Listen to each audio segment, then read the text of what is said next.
12 hours from now, you'll be swallowing a rock wrapped in baby blankets, absolutely convinced you've just solved all your problems. Spoiler alert, you haven't. But relax. For now, you're just drooling on your throne's pillow, having nightmares about scythes and testicles falling into the sea. Today you woke up, but there's a problem. You're Cronus, the titan of time, lord of the cosmos, and the worst father the universe has ever seen. And trust me, the competition is fierce. You open your eyes in your palace on Mount Othrys, and the first thing you feel is that familiar weight in your stomach. It's not common indigestion. It's 5 Olympian gods moving around in there. Hestia, Demeter, Hera, Hades, and Poseidon. Your entire family lives in your digestive system. You swallowed your own children because a prophecy said one of them would dethrone you. Logical solution? Turn your belly into a daycare. I would have invested in therapy, but hey, to each their own. You get up, and the entire cosmos trembles slightly in reverence. Outside, stars blink nervously and oceans recede a few inches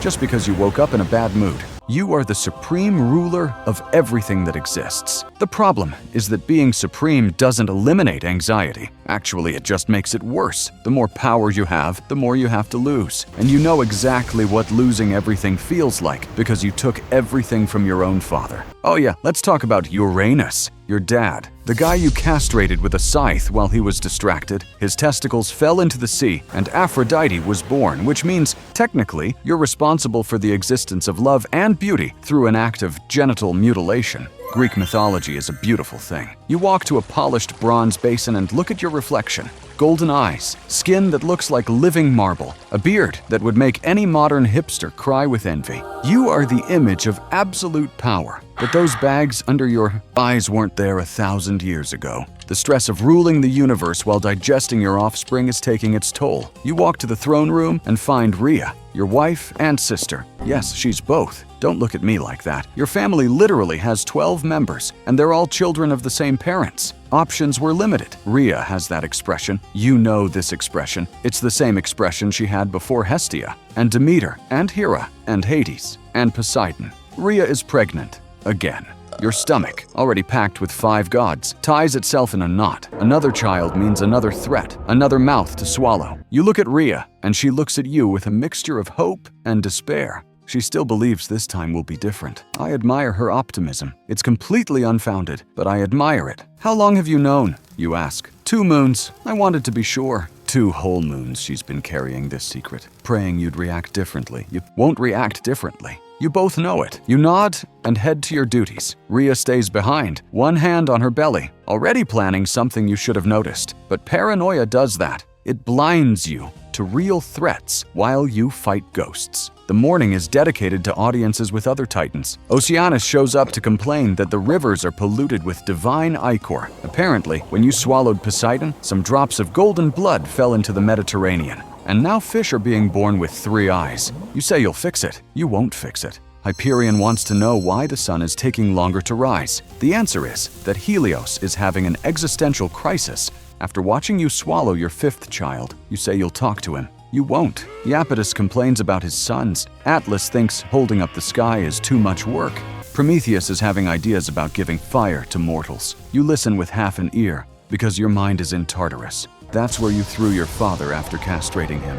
Uranus now rots in the darkest depths of the cosmos, and sometimes on silent nights, you swear you hear his laughter echoing. A laugh that says, "You'll have the same fate as me, son. It's only a matter of time." Next 2 hours are you pretending to pay attention to territorial disputes, while your mind calculates probabilities. 5 children swallowed. A 6th on the way. The prophecy said one of your children would dethrone you. Mathematically, the more children you swallow, the lower the chances of things going wrong, right? Lunch is served in the Great Hall. Ambrosia and nectar, the diet of immortals. Ambrosia used to taste like honey mixed with sunlight. Lately, everything tastes like anxiety. Rhea sits across the table, one hand on her belly. She doesn't eat. She just watches you. You remember when you were young? When Gaia, your mother, gave you the scythe and said it was your mission to free your siblings and overthrow your tyrant father? You felt like a hero, the liberator, the chosen one. Funny how you became exactly what you swore to destroy. You never freed the Cyclopes,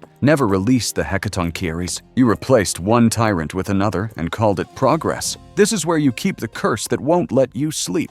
The words are engraved in eternal bronze. As you overthrew your father, so shall you be overthrown by your own son.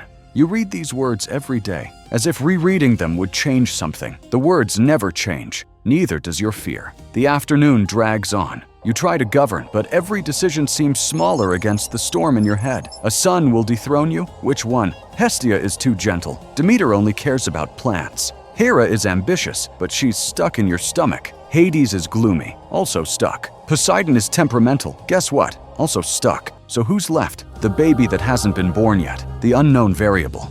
You spend the afternoon creating scenarios. What if this child is stronger? What if he frees his siblings? What if he finds the scythe you used against Uranus? What if? What if? What if? Your mind is a worse prison than Tartarus. The sun begins to set, painting the sky orange and red. You're in the palace gardens when Rhea appears at your side. She places her hand on your arm, and the touch is warm, familiar. For a moment, you almost feel something beyond fear. This one could be different, she says. We could raise this child, together, like a real family.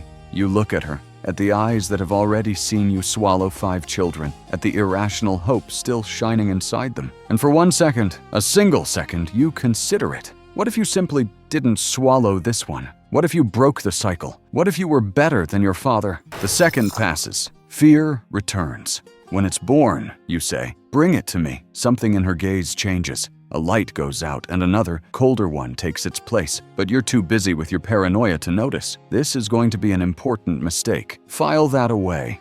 Night arrives and with it the news. Rhea has gone into labor, earlier than expected, almost as if someone had planned it that way. You wait in the throne room, pacing back and forth. Each scream that echoes through the corridors is like a countdown. You are the lord of time, but you've never felt more enslaved by it. Hours pass, or minutes, or centuries. Time is strange when you're the god responsible for it, and you're having a nervous breakdown. Finally, a servant enters carrying a bundle of cloth, heavy, the right size, moving slightly, or did you imagine it? Doesn't matter. You don't have time to inspect. You don't have the stomach to look into the eyes of one more child. You're condemning to darkness. You take the bundle. It's heavy, heavier than the others, solid in a different way, but paranoia won't let you question it. You open your mouth wider than any anatomy should allow and swallow. It goes down heavy, scrapes your throat, falls into your stomach with a dull thud. But it's done. Another problem solved, another threat neutralized. In a cave in Crete, the real child cries for the first time. It's not a weak whimper. It's a strong cry, full of future. Rhea pulled it off. She fooled you. While you were swallowing a rock from Mount Ida wrapped in cloth, she smuggled the baby away. He's being cared for by nymphs, fed with milk from a goat named Amalthea. Hidden where Corybantes dance and beat drums to muffle the crying. He'll grow strong, and he'll come back. His name is Zeus, but you don't know that. You're in your room, relaxed, stroking your belly full of 5 gods and a rock, thinking you've won. The irony is so delicious I can almost taste it. You, the great Cronus, fooled by a rock. Your father was at least betrayed by a scythe. You were defeated by basic geology. You lie down, close your eyes, and smile for the first time all day. Tomorrow will be safe. I'm ending this day by observing that you made the same mistake as your father. You underestimated who you should have feared.